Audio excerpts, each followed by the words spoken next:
25 വർഷമായിട്ടുള്ള ഒരു റെസ്റ്റോറൻറ്റ് നമ്മളടുത്ത് സെയിലിന് വേണ്ടിയിട്ട് വന്നിട്ട് കേട്ടോ.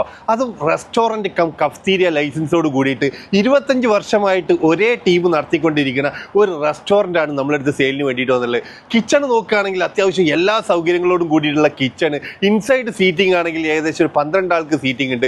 പുറത്തേക്കും അതുപോലെ ഒരു 12 സീറ്റൊക്കെ ഇടാൻ പറ്റിയ പെർമിഷൻ എടുത്തിട്ടുള്ള ഓപ്പൺ ഏരിയയും കാണാൻ പറ്റും നിങ്ങൾക്ക്. ഇപ്പം നിലവിൽ ഇവിടെ 50 മെസ്സ് റണ്ണിങ് ആണ്. 1000 ദിർഹംസാണ് ഇപ്പം ഡെയിലി ബിസിനസ് നടന്നുകൊണ്ടിരിക്കുന്നത്. അജ്മാൻ റൗദ 2 ഇതിന്റെ ലൊക്കേഷൻ വരുന്നത്. കെൻസ് ഹൈപ്പർ മാർക്കറ്റിന്റെ ഓപ്പോസിറ്റ് സൈഡിൽ വരുന്ന ഒരു നല്ല എപ്പോഴും ആളും കാര്യങ്ങളൊക്കെ ഉള്ള ഒരു ഭാഗത്താണ് ഈ ഒരു റെസ്റ്റോറന്റ് കം കഫ്തീരിയ വരുന്നത് കേട്ടോ. തൊട്ടടുത്തൊക്കെ നോക്കിയാൽ നിങ്ങൾക്ക് മനസ്സിലാവും ഒരുപാട് സ്ഥാപനങ്ങളുണ്ട്. എപ്പോഴും ലൈവായി നിൽക്കുന്ന ഒരു ഭാഗത്താണ് നമ്മളെ ഈ ഒരു കഫ്തീരിയ സെയിലിന് വേണ്ടിയിട്ട് വന്നുള്ളത്. നോക്കിക്കഴിഞ്ഞാൽ നിങ്ങൾക്ക് മനസ്സിലാവും തൊട്ടടുത്തൊക്കെ ഒരുപാട് താമസക്കാരുണ്ട്, ബിൽഡിങ്ങുകളുണ്ട്. അറബികളുടെ ഇടയിൽ വളരെ ഫേമസ് ആയിട്ടുള്ള 25 വർഷത്തോളം പഴക്കമുള്ള ഒരു ഷോപ്പാണ്. ഇപ്പോൾ ഇതിന്റെ നിലവിലെ റെന്റ്